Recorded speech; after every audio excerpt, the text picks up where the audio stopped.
ప్రతిసారి స్పీచ్ మాట్లాడాలంటే ఎదుక్కుంటాను మాటలు. సో మాటలు పోగేసుకుంటున్నా. అంటే గత ప్రభుత్వ నాయకులు డబ్బులు పోగేసుకున్నప్పుడు మనం ఆ పరిస్థితులు మాటలు పోగేసుకుంటున్నాము మాట్లాడడానికి. ఎలాంటి మాటలు అంటే మనసిప్పి మాట్లాడుకోవడానికి. అందరికీ నేను ఒకసారి వెనక్కి తిరిగి చూసుకుంటే మనం ఇక్కడ దాకా రావడం అనేది ఒక భగవంతుడి తాలూకు శక్తి లేకపోతే ఈ రోజున మనం ఇలాంటి పరిస్థితులు ఉండేవాళ్ళం కాదు, ఇలాంటి స్థానంలో కూర్చోబెట్టేవాళ్ళం కాదు. కానీ భగవంతుడు మనల్ని కరుణించాలి అంటే, ప్రకృతి మనకి అనుకూలించాలి అంటే చాలా ఒడిదుడుకుల్ని తట్టుకొని నిలబడగలిగితేనే దానికి ఆ ప్రకృతి సహకరిస్తున్న భగవంతుడు సహకరిస్తాడు. అసలు ప్రయత్నమే చేయకుండా మొత్తం భగవంతుడు మనం నడిపించాలంటే నడవదు, మనం నడవాలి. పార్టీ నేను పెట్టినప్పుడు నిన్న మన ఎమ్మెల్యే గౌరవ శాసనసభ్యులందరికీ, మంత్రివర్గ సహచరులకి, అలాగే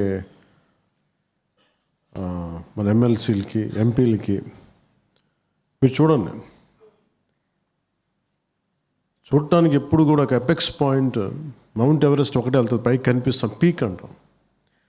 ఆ పీక్ దేని మీద ఉంటుంది అంటే, పిరమిడ్లో ఉండే ఆ పీక్ దేని మీద ఉంటుంది అంటే కింద ఫౌండేషన్ ఎంత ఉంటుంది, లేయర్గా. సో అట్లాగా నేనేంటంటే పిరమిడ్ తీసుకొని ఇప్పుడు నేను సర్కిల్ తీసుకుంటాను. ఇప్పుడు ఇక్కడ పిరమిడ్ కైండ్ ఆఫ్ లీడర్షిప్ ఏంటంటే, మీరందరూ నా కోసం పని చేయండి అని ఉంటుంది. If you take a circle, origin point ఎక్కడైతే ఆరిజిన్ పాయింట్ ఎండింగ్ పాయింట్ ఉండవు, ఒకటే చోట కలుస్తుంది. అది ఎక్కడైతే మొదలుపెట్టో నువ్వు అక్కడ తిరిగి రావాలి. సో ఇది యూనివర్స్ తాలూకు సింబల్. అంటే మనకి అండపిండ బ్రహ్మాండం ఉంటాం కదా, it's a oval shaped. So నేను అనుకుంది ఈ ఇన్ఫినిట్ లూప్ ఇది. అంతేగాని మనం ఎందుకంటే పిరమిడ్ కైండ్ ఆఫ్ లీడర్షిప్ నేను నమ్మను. జనరల్గా మేనేజ్మెంట్ స్ట్రక్చర్స్లో ఇస్తారు, కానీ మనం నేను ఎందుకు చెప్తున్నాను అంటే, చూడటానికి నేను ఎక్కడ ఉన్నానో మీరు మీ నియోజకవర్గాల్లో దూరంగా ఉన్నారు అనుకుంటాం. కానీ అది ఏది కలుపుద్దంటే, భావం ఇలాగ తీసుకొచ్చి ఒక చోట ఇలా పెట్టగానే వి బికమ్ ఎ సర్కిల్. అంటే మీరు నేను ఇలా పక్కనే ఉంటాం. ఉదాహరణకి ఎదురుగా కూర్చున్న మన డాక్టర్ మనోజ్ గారు ఉద్దానం కిడ్నీ గురించి మాట్లాడినప్పుడు, నేను ఉద్దానం ఎప్పుడు వెళ్ళలేదు. నేను వైజాగ్లో ఉన్నాను, ఉండేవాడు. కానీ శ్రీకాకుళంలో ఉద్దానం సమస్య తెలియదు అప్పటికి, ఇంకా లేదనుకుంటా అప్పటికి. కానీ ఉద్దానం ఎవరు చెప్పారు నాకంటే, 14 తర్వాత చేసిన తర్వాత మన సందీప్ పంచకర్ల, అలాగే మన చాలామంది మన సతీష్ కానీ, ఆయన పేరు మీద సంతోష్, ఇంకో 3-4 ఉండాలి కదా, వాళ్ళు వచ్చారా? ఓకే, చైతన్య ఒకడు, ఒక 5-6 మంది యువకులు కలిసి నా దృష్టికి సమస్యను పట్టుకొచ్చారు. అంటే ఇది ఏముంటుందంటే, నేను వెళ్ళి పెరగక్కర్లా ఉండక్కర్లేదు, కానీ ఒక సమస్య మన దగ్గరికి వచ్చినప్పుడు దాన్ని స్పందించి దానికి ఒక పరిష్కారం వెతికితే, ఈరోజు ఇందాక రాగానే మనం చెప్పేదానికి మనోజ్ గారు పుస్తకం తీసుకున్నారు. అసలు ఉద్దానం సమస్య లేకుండా చేయటం ఎలా. ఉద్దానం సమస్య అనేది ఏంటంటే, నీళ్ళల్లో భూగర్భ జలాలు కలుషితం అయిపోయి, లేదంటే పై పొరల నుంచి తీసినారు, ఇంకా డీపర్ పొరల్లోకి వెళ్ళిపోయి, అంటే తాగకూడని నీళ్ళు తాగటం వల్ల కిడ్నీ ప్రాసెస్ చేయలేక అది ఒక కంటిన్యూస్ డిసీజ్ అయిపోయింది, కిడ్నీలు దెబ్బతినే పరిస్థితి. ఈరోజు ఉద్దానం మన ఒక్కటే కాదు, ప్రతి ప్రాంతంలో వచ్చేసింది ఈ కిడ్నీ డిసీజ్. అంటే మన అంత కలుషితం అయిపోయింది వాతావరణం. కానీ దీనికి we need a very strong social will, దానికి పొలిటికల్ ఫోర్స్ కావాలి. So it's a socio political commitment కావాలి. దానికి ఒక సోషల్ విల్ ఉండాలి, అలాగే ఒక పొలిటికల్ కమిట్మెంట్ ఉండాలి. సో ఇవన్నీ ఈ రోజున మీరు చూడండి, నేను పార్టీ పెట్టకపోతే నేను దూకి రాకపోతే ఒక చిన్న ఇన్సిడెంట్ చెప్తాను. ఈరోజు ఇది పరిష్కారం ఎన్ని మంది మాటలు, ఒక పుస్తకం వచ్చి ఒకళ్ళు రీసెర్చ్ చేసి ఒక డాక్టర్ దీనికి ఒక ప్లాజిబుల్ అని అనుకోవట్లే, ఒక పాసిబుల్ సొల్యూషన్ ఆయన ఈ రోజున ఎఫర్ట్ పెట్టారంటే ఎప్పుడు కదలిక చాలా చిన్నగా ఉంటుంది. ఈరోజు మనం జస్ట్ ఒక బుక్ రూపంలో ఉన్నది, రేపు పొద్దున మనం నిజంగా దీన్ని కనుక చేయగలిగితే ఈ ఎక్స్ట్రాడినరీ అచీవ్మెంట్ ఎలా వచ్చిందంటే ఒక 5 మంది కుర్రోళ్ళ ద్వారా వచ్చింది. 5 మంది కుర్రోళ్ళు వాళ్ళు స్టార్ట్ చేసింది, ముందు కోపం వస్తే బాధ వస్తే స్టార్ట్ చేసి, కానీ నేను నాయకుడికి నా దృష్టికి తీసుకొచ్చినప్పుడు నేను లాజికల్ ఎండ్కి పట్టుకెళ్ళడానికి ప్రయత్నం చేస్తాను. ఇప్పుడు గత ప్రభుత్వం నాయకులు చూడండి, వాళ్ళు ఒక ఇల్లు కావాలనుకున్నప్పుడు వాళ్ళు లాజికల్ ఎండ్కి పట్టుకెళ్ళిపోయి 453 కోట్లతో ఇల్లు కట్టేసుకున్నారు వాళ్ళు. అది వాళ్ళ లీడర్షిప్, అది వాళ్ళ కమిట్మెంట్. అది మన కమిట్మెంట్ ఏంటి?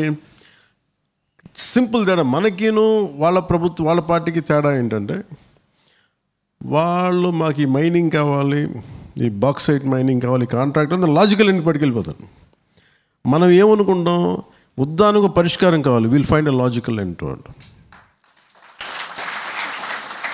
అలాగే మనకి ఆంధ్రప్రదేశ్లో రోడ్లు గుంతలు ఉన్నాయి,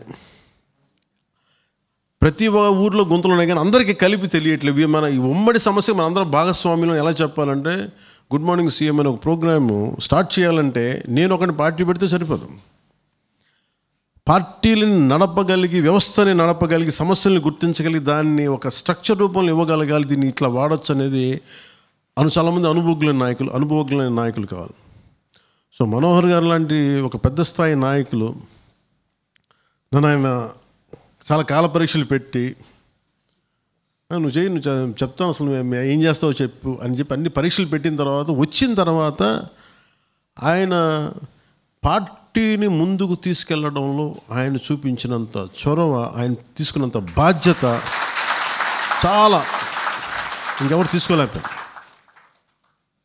ఎందుకంటే మనకి మీరందరూ అంటే నాకేమైపోతుందంటే, ఒకసారి మనుషులు అందరినీ కలవాలి అంటే ఒక్కసారి అందరూ మీద పడిపోయిన సినిమా నా బలం.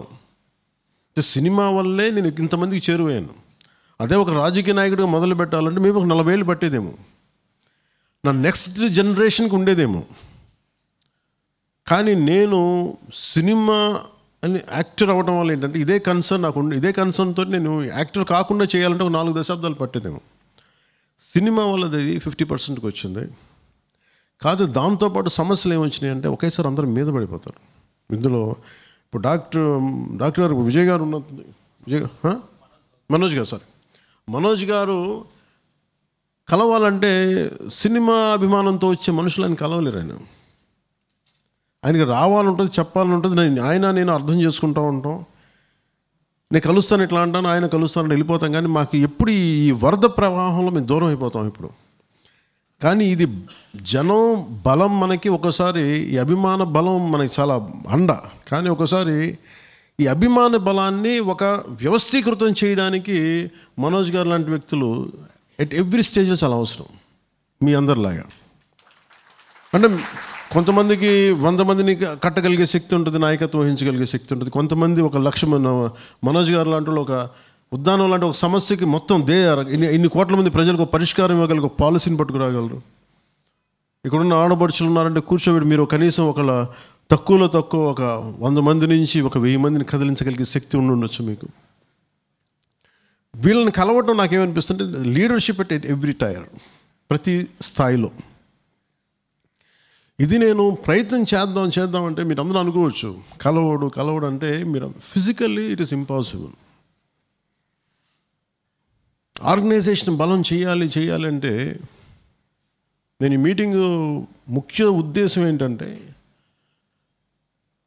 ఈరోజు జనసేన పార్టీని నడుపుతున్నాను అంటే స్వచ్ఛందంగా భుజం మీద వేసుకున్న ప్రతి జన సైనికుడు, ప్రతి వీరమహిళ వాళ్ళ వల్ల. అంటే నాకు ఎలా ఉండేదంటే బిగినింగ్లో పార్టీ పెట్టిన కొత్తలో వైజాగ్ వెళ్ళినా, ఏ ఊరు వెళ్ళినా, అనంతపూర్, కర్నూలు ఎటు వెళ్ళినా మీద పడి ఇలా కూర్చునే వాళ్ళు కాదు. అసలు ఉక్కిరిబిక్కిరిగా ఉండేది నాకు. అంటే నేను అనుకున్న భావాలు ఏంటి, వాస్తవాలు ఏంటంటే it is becoming a cinema function అయిపోయింది నాకు. అది నా మనసులో, ఇక్కడికి వచ్చినప్పుడు నా మనసులో సినిమా ఉండదు. నేను రోడ్ల మీద వచ్చి చొక్కా మడిచి పోరాటం చేసిన సినిమా ఉండదు, పాలిటిక్సే ఉంటుంది. సినిమా చేసినప్పుడే సినిమా ఉంటుంది తప్ప నేను ఎప్పుడు అంత సినిమాని ఆ షార్ట్ వరకు చేస్తాను, తర్వాత వదిలేస్తాను. అంతమించి నా మైండ్లో ఉండదు.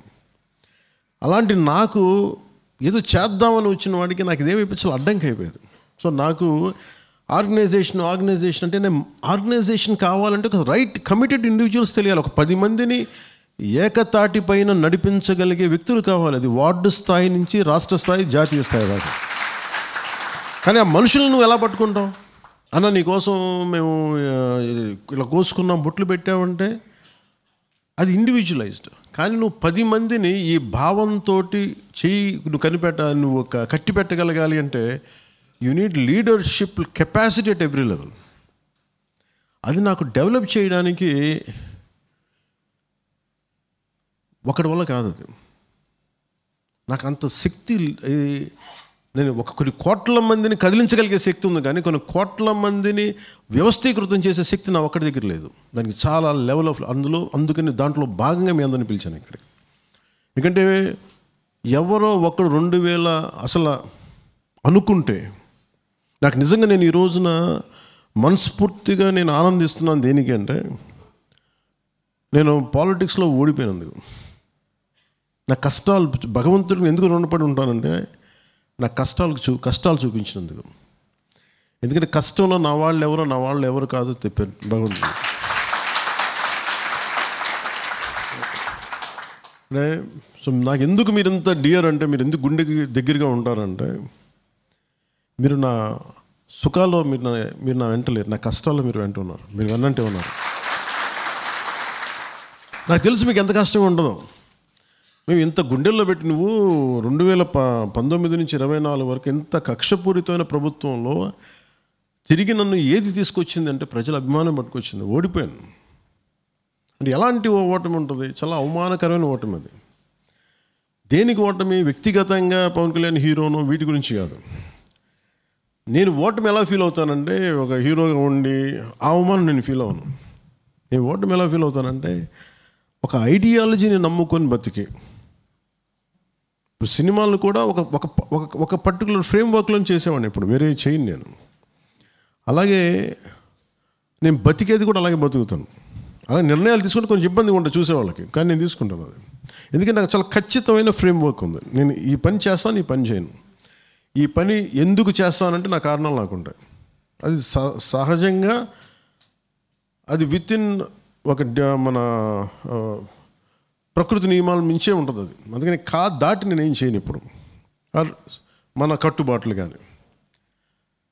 సో వీటిలో చేసుకుని వెళ్ళే కొద్దీ నాకు ఎలాంటి ఐడియాలజీ ఉండేదంటే, నాకు మనందరికీ కూడా కులం ఫస్ట్ పుట్టాలి. ప్రతి ఒక్కరిని ఏదో కులంలో పుట్టాలి, ఏదో ఒక ప్రాంతంలో పుట్టాలి, ఏదో ఒక మతంలో పుట్టాలి. అంటే మన ట్రెడిషన్స్, మన కల్చర్, మనం పూజించే భగవంతుని, దేవుళ్ళని దండం పెట్టుకుంటాం. కానీ ఇవి కాన్ఫ్లిక్ట్ అయిపోయినప్పుడు ఈ కాన్ఫ్లిక్ట్ దాటి ఆలోచిస్తాం. అసలు అందరం కలిసి ఉండాలంటే, మనుషులు కొట్టుకోకుండా ఉండాలంటే ఏం చేయాలి? అది ఇండివిజువలైజ్ బతుకుతాం, చేస్తాం. వాటి నుంచి నేను బతికి ఈ 7 మన ఒక పొలిటికల్ పార్టీని ఏ భావంతో కట్టిపెట్టాలి? మీరు ఎనీ రీజనల్ పార్టీని మీరు చూడండి, నేను కూడా చెప్పాను. ఎనీ రీజనల్ పార్టీ మీరు చూస్తే, యూపీ కానీ, బీహార్ కానీ, మీరు తమిళనాడు చూసినా, ఇంక్లూడింగ్ మన తెలంగాణలో చూసినా, ఏ పార్టీనా సరే, ఎనీ పొలిటికల్ పార్టీ, మాకు అన్యాయం జరిగింది, మా వర్గాలకి అన్యాయం జరిగింది, లేదంటే మా ప్రాంతానికి అన్యాయం జరిగింది, వీటి నుంచే పడుతుంది. But Nationalist party national perspective తోటి చూస్తారు. జనసేన నేను అనుకుంది ఏంటంటే, మోర్ దెన్ నేషనల్, హ్యూమనిస్టిక్ పర్స్పెక్టివ్లో పెట్టాను. ఆఫ్ కోర్స్ నేషనల్ ఉంది, కానీ అన్నిటికీ మంచి అల్టిమేట్ మానవత్వం. కానీ మానవత్వాన్ని అచీవ్ చేయాలంటే ముందు ఈ చాలా లేయర్లు అర్థం చేసుకోవాలి. దానికోసం నేను పార్టీ పెట్టాలి అని నేను అడిగినప్పుడు డబ్బులతో కట్టి పెట్టలేము. 1000 కోట్లు ఉంటే మనుషుల దగ్గరికి రారు. ఎలా కట్టి పట్టేస్తాం? రోజుకి 300 ఇస్తాం, రోజుకి 600 ఇస్తాం అంటే రారు. సైద్ధాంతిక బలం ఏ సిద్ధాంతం ప్రతిపాదించాలి, అది ఏమై ఉండాలి, ఎలాంటి సైద్ధాంతిక బలం ఉండాలంటే, ఎలాంటి ప్రతిపాదన ఉండాలంటే అది బతికిన అది సైద్ధాంతిక బలం సిద్ధాంతాలు ఏంటి అంటే నీకు పనికొచ్చే సిద్ధాంతాలు. ప్రపంచ కార్మికులారా ఏకం కండి వీళ్ళు మాట్లాడితే రేపు మాట్లాడబట్టి still I share it with, రేపు ఎలాగ మాట్లాడతాం. కమ్యూనిజం నేను చదివాను, కార్ల్ మార్క్స్ కానీ, లేదంటే ఫేబియన్ డెమోక్రసీ కానీ, ఈ సోషలిస్టిక్ ప్రిన్సిపల్స్ కానీ, రామ్ మనోహర్ లోహియా గారి కానీ, ఇవన్నీ నేను ఫార్మేటివ్ ఇయర్స్లో చదివాను. కరెక్ట్గా చెప్పాలంటే నా పొలిటికల్ ఐడియాలజీ, నా political by the age of 21 I have arrived to this point. కానీ దాన్ని ప్రాక్టికల్గా చేయడానికి నాకు టైం పట్టింది, చూసుకోవడానికి పని చేస్తే లేదని చేయడానికి. ఇప్పుడు నేను పెట్టిన 7 ప్రతిపాదనలు కూడా సైద్ధాంతిక ప్రతిపాదనలు కానీ మనం పాటించే కానీ it's all are time tested. ఇది నా అనుభవంలో నుంచి, అందరి అనుభవం నుంచి తీసుకొని బతికిన ఇవన్నీ. సో ఇది పెట్టుకున్న తర్వాత పని చేస్తాయా లేదా అని పెట్టుకున్నప్పుడు ఓటమి ఎందుకు వచ్చిందంటే, ఓడిపోయిన తర్వాత అందరికీ బలం ఉండి ఇలాంటి పిచ్చి సిద్ధాంతాలు పెట్టి నీకు గెలుపు రాదు, పొలిటికల్ గెలుపు రాదు. You have to play with cost, you have to play with region, you have to play with this, ఇట్లా మాట్లాడుతుంటే నేను 2019 ఓడినప్పుడు అందరు నవ్వుతారు, నాకు తెలుసు. హ్యూమిలియేషన్ లేదు. సైద్ధాంతిక బలం ఉండి బతికినోడు ఓడిపోయాడు ఏంటి? వ్యక్తిగా నాకు ఎంత బలవంతున్నో పార్టీ పెట్టిన తర్వాత అంత బలహీనత వచ్చేసింది నాకు. నా వెనకాల నవ్వులు వినిపించే ప్రెస్ మీట్కి వెళ్తుంటే ఓడిపోయిన తర్వాత మంగళగిరి ఆఫీస్, మన విజయవాడ ఆఫీస్లో నాకు అందరి ముఖాలు కనిపిస్తుంది. ఇలా కూర్చుంటా, ఇప్పుడు ఏం చెప్తావు చెప్పు అన్నట్టుగా నాకు అనిపిస్తుంది. వాళ్ళు అనుకున్నారో లేదో కూడా నాకు తెలియదు, నా ఊహేమో. కానీ అంటే వీడు ఓడిపోయినప్పుడు వీడి ముఖం ఎలా ఉంటుంది? నేను అదృష్టవశాత్తు 2009లో చూశాను. 2003లోనో 2లోనో ఎప్పుడో నేను ఒక సినిమా తీసినప్పుడు అది పోయినప్పుడు చూశాను. సినిమాలోకి రాకముందు చూశాను. సో నాకేముంటుందంటే మ్యాక్సిమం ఏముంది, ఐ హ్యావ్ కమ్ ఇంత దూరం వచ్చాం, ఫెంటాస్టిక్, ఒక అనుభవం అనుకుంటాను. సో నేను ఇవన్నీ పెట్టుకొని చూసిన తర్వాత నాకు ఒకటే ఏమనిపించిందంటే, నాకేమనిపించింది, ఎందుకు అవమానం, అందరికి బాధపడుతూ ఉన్నారు. నా కష్టం ఎక్కడ వచ్చిందంటే ఓడిపోయిన తర్వాత నేను ఎలా సర్దుకుంటానో అది పక్కన పెట్టండి, మిగతా వాళ్ళు వాలిపోయిన మొఖాలని లేపడానికి నాకు అలసట వచ్చేసింది. అసలు they taking it as an insult. పాలిటిక్స్లో అవమానాలు ఉండవు, ఎప్పుడు అడుగు ముందుకే ఉంటుంది, అంతే తప్ప మీకు అవమాన భారాలతో ఉన్న పాలిటిక్స్ నాకు రాకూడదు. అవమాన భారాలు పడేవాడు, ఆశలతో నిండిపోయినవాడు ముందుకెళ్ళాడు. ఆశయాలు గుండెల్లో నింపుకున్నవాడే ముందుకెళ్ళగలడు. ఆశయాల్ని కష్టపడి ముందుకు తీసుకెళ్ళగలి, తట్టుకొని కష్టాలను అధిగమించి వెళ్ళగలిగాడు, నిలబడతాడు. అంత కష్టం ఒక దాన్ని పట్టు. సో ఈ విజయం పార్టీని మీరు అందరూ ఈరోజు ఇందాక మీకు చెప్తా ఉన్నాను, నేను ఎమ్మెల్యేలతో మాట్లాడాను, ఎంపీలతో ఉన్నాను, ఎమ్మెల్సీలు, ఇవన్నీ చైర్మన్స్, ఇంతమంది మాట్లాడుతూ ఉంటే మీరు ఇదే 2019లో మనం ఏం మాట్లాడేవాళ్ళం, మన కార్యకర్తలుగా నాయకులుగా మాట్లాడుకునేవాళ్ళం అంతే. బట్ టుడే మనం ఇదే మన పక్కన కూర్చున్న మనోహర్ గారు 2019లో ఆయన కేవలం ఒక PSC chairman or former speaker. But today he is civil supplies minister ఆయన. So he has a say in the government. Janasena this what, ఇదే కదా బలం అంటాను. నేను నిన్న ఏం చెప్పానంటే, ఇప్పుడు మనం ఏం చేసుకోవాలని ఆలోచిస్తారు అందరూ, అధికారంలోకి రాగానే ఏం చేద్దామని ఆలోచన అందరూ మర్చిపోయారు. చాలా చాలా చాలా కష్టం ఇది. ఇప్పుడు మన అధికారంలోకి వచ్చింది, ఏం చేస్తాం అధికారంలోకి వస్తే? ఇప్పుడు నాకేంటి సడన్గా నాకు కూర్చోబెట్టి నాకేం వస్తుంది, నాకు బాధ్యత, అధికారం అంటే ఆ బాధ్యత మర్చిపోయాం అందరం. Any power, any position is a responsibility. నాకు అందరూ అది మర్చిపోయాం. సో నేనేం చెప్పానంటే, ముఖ్యంగా ఎవరి మీదైతే మన ఎమ్మెల్యేలకు కానీ, ఎమ్మెల్సీలకు కానీ, నాయకులకు కానీ అందరికీ ఏం చెప్పానంటే, నేను మీరు 21 మంది, 2 ఎమ్మెల్సీలు కానీ మీరు రాష్ట్రం మొత్తం మీకు రిప్రజెంట్ చేయాల్సిన 2 ఎంపీలు, రాష్ట్రం మొత్తంలో ఉన్న జనసేన తాలూకు వ్యక్తులు మీరు రిప్రజెంట్ చేయాల్సిన అవసరం ఉంది, వాళ్ళ బాధలు వినాల్సిన అవసరం ఉంది. సో మీ గెలుపు కేవలం అది మీ ఒక్కళ్ళ కోసం గెలుపు కాదు, ఇంతమంది కోట్లాది మంది జనం వచ్చి నిలబడ్డారు. ఈ కోట్లాది మంది జనాన్ని స్ఫూర్తి రగిలించారు చూసారు, అది మీరు. మీరు మీలాంటి వ్యక్తులు అన్ని స్థాయిలు ఉంటేనే రగిలింది. మనకి తెలంగాణ బోర్డర్లో నేను వచ్చేసి నేను ఆపుతుంటే గత ప్రభుత్వం నన్ను ఎవరు రక్షించగలిగారు? పోలీసు ఆపడానికి ప్రయత్నం చేస్తాను, నన్ను ఎవరు రక్షించారు? మీరు రక్షించారు. ప్రతి ఊర్లో వాళ్ళు కనీసం పొలిటికల్ పొజిషన్స్ కూడా లేవు. ఇంకా దారుణం ఏంటంటే జనసేన మెంబర్షిప్ కూడా లేదు కొంతమంది, కానీ వాళ్ళకి అభిమానం ఉంది. వాళ్ళు ఎలా వచ్చారంటే బయటికి, ఇంకా ఆడపిల్లలు నైటీల్లో వచ్చేసారు పక్క ఊళ్ళ నుంచి, ఇంకొకళ్ళు చంటి బిడ్డలు వేసుకొని వచ్చేసారు, ఇంకొంతమంది మరి ఎట్లా ఉన్నారు రాత్రులు పూట అట్లా ఉన్న పళ్ళను వచ్చేసారు. అర్ధరాత్రి 1 గంట 2 గంట కంటే నాకు ఏ పదవి దీనికంటే ఎక్కువ అనిపించింది. I'm grateful. ఇదే నోవాటెల్లో మనం కూర్చుంటే 1 గంట 2:30 కోటికి ఒకవైపు పోలీసులు కొడుతుంటే ఇటు ఒక అలలాగా ఇటు వెళ్ళిపోతారు, ఇటు అట్నుంచి కొడితే ఇటు వస్తే ఇటు వెళ్ళిపోతారు తప్ప, కానీ మేము అటుకు తిరుగుతాను, మేము వదలదు. So what we have achieved is the strength of democracy. ప్రజాస్వామ్యంలో ప్రజలు మేము నిలబడితే ఎవరైనా తగ్గాల్సిందే. That's the strength. ప్రతి ఒక్కరు చేస్తారు. ఒక ప్రాంతీయత భావంతో చేయొచ్చు, ఒక కుల భావనతో చేయొచ్చు, కానీ జనసేన ప్రజాస్వామ్య విలువల కోసం పాటుపడితే ఆ జనం వచ్చారు. దాని కులం ఎక్కడుంది, మతం ఎక్కడుంది, ప్రాంతం ఎక్కడుంది? This is the strength of Janasena ideals.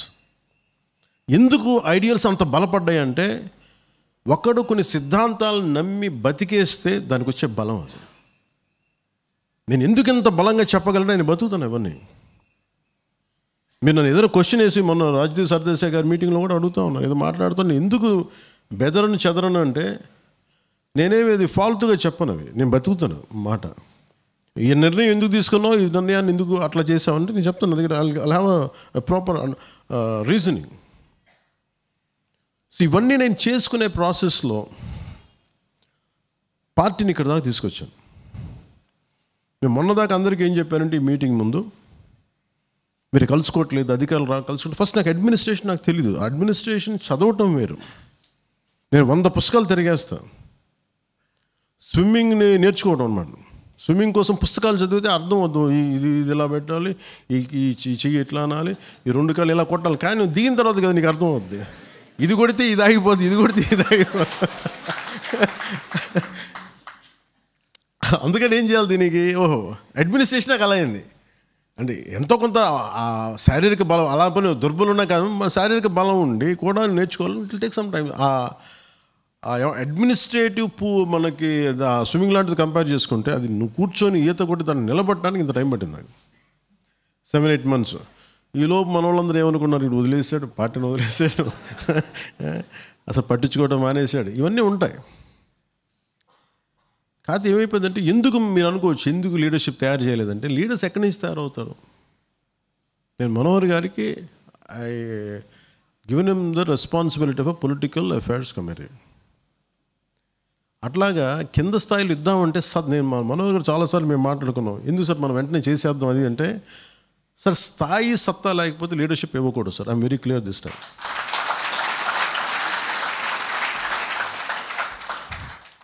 ఒక వార్డు స్థాయి నాయకుడి నుంచి జనరల్ సెక్రటరీ దాకా, if someone is not capable, I don't want to put them in that position. I'm very clear about.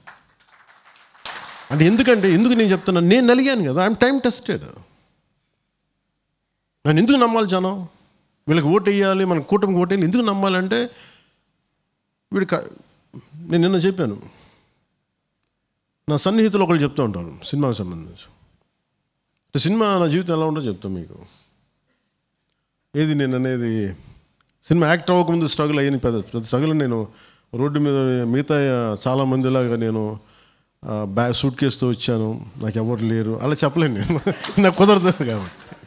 కాదు ఏంటంటే, సగటు మధ్యతరగతులు ఎలా ఉంటుంది, వాడికి అన్నం పెడతారు ఇంట్లో.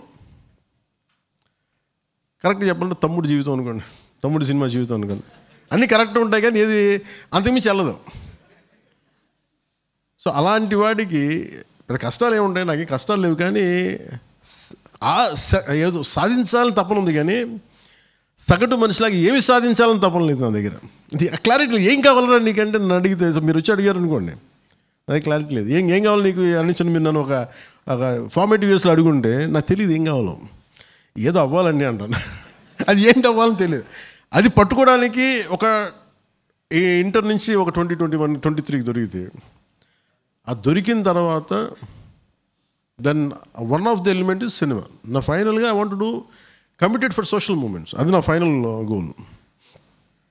బతకడానికి సినిమా తీసుకున్నా, బట్ పని తీసుకున్నప్పుడు చాలా బాగా చేయాలి కదా. వ్యాపారాలు చేయలేకపోయాను మళ్ళీ, ఎందుకంటే వ్యాపారానికి నా మైండ్ కుదరలా. ఎందుకంటే కొంత సబ్ స్టాండర్డ్ సరికమ్మని డబ్బులు చేసుకోవాలి, ఇవన్నీ కుదరక, లేదంటే కాంట్రాక్ట్లో బిల్లి. దాని బదులు నా నుంచి ఏం ఉత్పన్నం అవుతుందంటే సినిమా ఒకటి అనిపించింది, బాగా చేశాను. అదృష్టవశాత్తు మీరు అందరూ ఆదరించారు, చాలామంది వచ్చింది. ఈ ప్రాసెస్లో నేను వెతికింది ఏంటంటే, నేను ఒకసారి ఏం బతకాలి, వాట్ టు డూ నేను అచీవ్ చేసిన తర్వాత నేనేమనుకున్నానంటే, నేను సినిమా యాక్టర్ అయిపోతే తర్వాత 10 మందికి దానం చేసేసి ఒక మ్యాక్సిమం ఒక ఎన్జిఓ పెట్టి సరిపోద్ది అనుకుని స్టార్ట్ చేశాను. తృప్తి రావట్లా. నాకు దేని మీద కోపం ఉంది అంటే, వీళ్ళేంటి ఒక ఆడపిల్లని అలాగా మానభంగం చేసి ఎలా వదిలేస్తారు, కోర్ట్స్ ఏంటి ఇలా ఉంటాయి, ఇవన్నీ మాట్లాడుతుంటే లోపల ఎలా ఉంటుంది చూసే వాళ్ళకి, మాట్లాడుతుంటే ఒక నక్సలైట్ థాట్ లాగా ఉంటుంది. కానీ నా ఉద్దేశం అది కాదు. అంటే ఇన్జస్టిస్ ఎక్కడ జరిగినా ఒక కోపం ఉంటుంది కదా, కోపాన్ని ప్రదర్శించగానే they think it is either your naxalite or some extremist. అది నా ఉద్దేశం అది కాదు. సో ఈ ప్రాసెస్లో ఫైనల్ నేను ఏం నిర్ణయించుకున్నానంటే, I want to be in public life. ఎలా పబ్లిక్ లైఫ్ నాకు తెలియదు. So finally I started as common men protection force. Then అది మళ్ళీ అప్పుడు పొలిటికల్ జర్నీ. ఆ 2008 నుంచి 2012 లోపు జరిగిన పొలిటికల్ జర్నీ నాకు చాలా పాఠాలు నేర్పించింది. ఒక పార్టీ కళ్ళ ముందు ఒక 15-16 లక్షలు 18 లక్షలు దాదాపు ఉమ్మడి రాష్ట్రం 4 మూలల నుంచి ఒక 18 నుంచి 20 లక్షల మంది జనం, వేదిక దగ్గర 11 లక్షల మంది జనం, ఆగిపోయిన వాళ్ళకి 5-6 లక్షల మంది జనం, అక్కడ నెల్లూరు బార్డర్స్లో ఇట్లా అందరూ తీసుకుంటే దాదాపు ఒక 16 above lakhs. అది ఇలాంటి బలం ఉన్న పార్టీ ఎందుకు వీగిపోయింది, ఎందుకు నిలబెట్టుకోలేకపోయిందంటే, ఇది నాకు చాలా కనువిప్పు కలిగింది నాకు. బట్ ముందు నుంచి నేను చూస్తున్నాను, అదేని నాకు అర్థం కాదు. ఒకసారి ఏం జరుగుతుందో తప్పులు జరిగిపోతుందని అర్థమవుతుంటుంది, కానీ దాన్ని ఎలాగ మనం ఆప్షన్లు చేయలేదు. ఎందుకంటే మనం వన్స్ ప్రవాహం స్ట్రక్చర్ కట్టిన తర్వాత జనాలను లోపలికి పిలవాలి తప్ప, స్ట్రక్చర్ నా ఉద్దేశం మెంటల్ స్ట్రక్చర్, అంటే నా ఉద్దేశం ఐడియాలజికల్ స్ట్రక్చర్. నేను ఎందుకు ఈ పని చేస్తున్నాను, ఎందుకు ఈ పోరాటం చేస్తున్నాను, ఇలాంటి కష్టాలు వస్తే నేను ఏం చేయాలి, ఇలాంటి బ్లూ ప్రింట్ లేకుండా, ఇలాంటి క్లారిటీ, ఒక ఐడియాలజికల్ రోడ్ మ్యాప్ లేకుండా కనుక పార్టీ పెడితే, పార్టీ పెట్టాక ఐడియాలజీ ఎత్తుకుంటే కష్టం. పార్టీ పెట్టకముందు ఐడియాలజీ పెట్టాలి అంటే నువ్వు బతికుండాలి ఆ సిద్ధాంతాలు. సో జనసేన 7 సిద్ధాంతాలు నేను నలిగి బతికి వచ్చినాయి. నిలబడతాను, చచ్చిపోతున్నాను. సో అలాంటి నాకు నేను అనుకున్నా వెళ్ళిపోవచ్చు కదా శుభ్రం సినిమాల్లోకి, గుడ్ మనీ. అంటే నా రెమ్యునేషన్ ఎలా ఉండేదంటే, ఉదాహరణకి మాదాపూర్ ఈ రోజున ఎంతో, 1 ఎకరం 100 కోట్లు చెప్తూ ఉంటారు, 70 కోట్లు 80 కోట్లు. నాకు ఎంత ఆదాయం ఉండేదంటే, అప్పుడు నేనున్నప్పుడు 10 లక్షలు 12 లక్షలు ఉండదు. అలాంటి నేను ఒక కనీసం తక్కువలో తక్కువ 30 ఎకరాలు కొనేంత సత్యం ఉండదు నాకు ఆ రోజు. నేనేమనుకున్నానంటే, ఎందుకు పెట్టుబడి పెట్టలేదని చాలాసార్లు తిట్టుకుంటున్నాను అప్పుడప్పుడు. దేనికంటే అది నా ఉద్దేశం డబ్బులు పెంచుకోవడానికి కాదు, అసలు పార్టీ ఇంకా ముందే స్థాపించేసేవాడిని. నేను డబ్బుల కోసం పెట్టుకుంటే నాకు ఒకటే మనసులో ఏమనిపించింది, నువ్వు కనుక రియల్ ఎస్టేట్ మీద పెట్టుబడి పెడితే నువ్వు ఆస్తుల మీద దృష్టి వెళ్ళిపోయి నువ్వు పాలిటిక్స్ వదిలేస్తావు. నీ జీల్ ఏదో ఉందో, నీ యాంబిషన్ ఏదో వదిలేస్తావు. అందుకని పెట్టుబడి నీ ఎమోషన్తో ఒకటి చోట పెట్టు. అందుకని నేను మన సమస్యల మీద, మన జనం మీదే పెట్టాను తప్ప నేను రియల్ ఎస్టేట్ మీద పెట్టుబడి పెట్టలేదు. అది పెరిగింది. అది అంటే చాలామందికి ఆస్తి, వాడు 5 కోట్లు అంటే 5 లక్షలు పెడితే 50 కోట్లు అయిపోయిందని, ఇదే వీళ్ళకి 1000 కోట్లు వచ్చినాయంటే కరెక్ట్. నువ్వు 1000 కోట్లతో ఏం చేసుకుంటావు? మళ్ళీ అధికారం ఉన్నవాడి దగ్గరికి వచ్చి చేతులు కట్టుకుని నిలబడాలి. సో నేనేం పెట్టుకున్నానంటే, నాకు చేతులు కట్టుకుని కూర్చోలేదు, రావాలని కాదు, కానీ మనుషులు నాకు అనిపించింది నా ఎమోషన్ ఎక్కడుంది, నా కమిట్మెంట్ ఎక్కడుందంటే ఇట్ ఈస్ విత్ పీపుల్. నా బలం ఎక్కడుందంటే ఒక ఐడియాలజికల్ ఫ్రేమ్వర్క్. అవన్నీ నేను చేసి నేను 2014లో ఎందుకు పోటీ చేయలేదని చాలామంది కోపం ఉంటుంది. ఇంత పెద్ద మీటింగ్లు పెట్టో దేనికి వాళ్ళని గెలిపించడం వీళ్ళని గెలిపించడానికి కాదు. అసలు మనం పొలిటిక్స్లో మనం నిలబడగలమా లేదా? ఎందుకంటే నాకు ప్రీవియస్ అనుభవం నాకు భయపెట్టింది. నన్ను నేను నిలబడతాను, నాకు తెలుసు. నాతో పాటు ఎంతమంది ఉంటారు?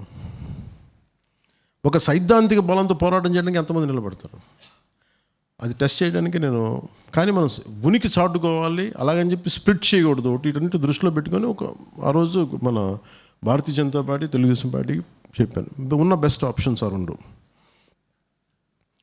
ఆ తర్వాత చేద్దామంటే ఏ పార్టీ కూడా ఇంకో పార్టీని ఎదగనివ్వాలని అనుకోదు, అది సహజం. ఒక పెద్ద మొక్క దగ్గర ఇంకో చిన్న మొక్క ఎదగదు, అది మనం చాలా స్పష్టత ఉన్నాం. నాకు ఆ స్పష్టత ఉంది. ఇప్పుడు పార్టీ నిర్మాణం మీద ఇప్పుడు దృష్టి పెట్టాను. ఎందుకు దృష్టి పెట్టానంటే, మొట్టమొదటిసారి ఇప్పుడు దాకా వీఆర్ కలెక్టింగ్ రా మెటీరియల్, ముడి సరుకునే తీసుకుంటున్నాం, రా హ్యూమన్ రిసోర్సెస్. మనందరం, మీరు కానీ నేను కానీ, we have certain ability, certain skill, అన్నీ స్కాటర్డ్గా ఉన్నాయి. ఈ రిసోర్సెస్ అన్నిటినీ ఒక స్ట్రక్చర్ రూపంలో పెట్టాలి అంటే, సరైన వ్యక్తిని సరైన స్థానంలో కూర్చోబెట్టాలి అంటే చాలా టైం టేకింగ్ ప్రాసెస్. అది మేము ఒకళ్ళు చదువుకుంటేనో ఇంకొకళ్ళంటే కాదు. ఈ పదవి వాళ్ళకి గనుక ఇస్తే వీడు నిలబెట్టుకుంటాడా? ఇంతమంది మళ్ళీ నాకు అన్నీ వచ్చి నా దగ్గరికి వచ్చి అంటే there is no purpose of general secretary. ఒక వార్డులో ఉన్న సమస్యలు నా దగ్గరికి వచ్చినాయి అంటే it's a failure from the organizational point of view. ఒక జిల్లా అధ్యక్షుడు ఉన్నాడంటే జిల్లా అధ్యక్షుడు సమస్యను జిల్లాలో చేయాలి, కొన్ని దాటి పరిమితి అన్ని లేయర్స్ దాటిన తర్వాత అప్పుడు నా దగ్గరికి రావాలి. ఇవన్నీ రాలేదు అని కొంచెం ప్రతిదీ అంటే 10 లక్షల మందికి పవన్ కళ్యాణ్ ఒకటి సమాధానం చెప్పలేడు, అటు చచ్చిపోతాడు. అలిసి మాట్లాడి చచ్చిపోతాడు.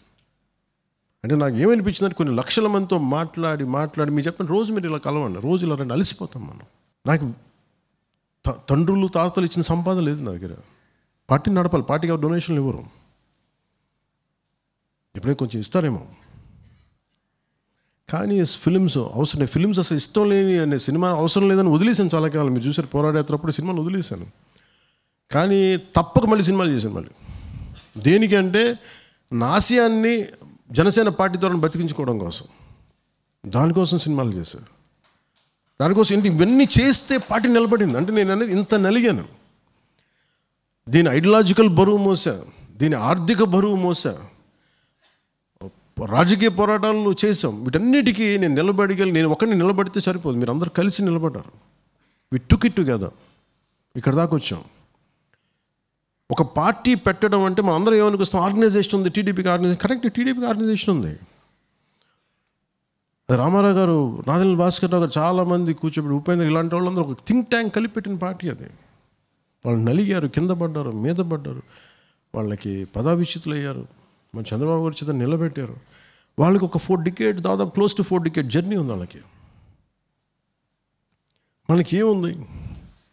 మనలో అసలు దేనికి వచ్చామని ఐడియా చెప్పినా అసలు ఈ నమ్మచ్చా అని అడుగుతారు. అంటే ఇలాంటి కాన్స్టెంట్ ఏమంటుందని డౌట్స్ మీద, సందేహాల మధ్యలో తీసుకొచ్చి నిలబడిన తర్వాత ఇప్పుడు అందరికీ ఒక నమ్మకం వచ్చింది, స్టెబిలిటీ. ఎప్పుడు వచ్చింది? ప్రధానమంత్రి గారు గుర్తించిన తర్వాత అందరూ లేదంటే ఆయన చెప్పారంటే ఇది చూసింటారు. అంటే ఒక రాజముద్ర పడింది అంటే జనసేన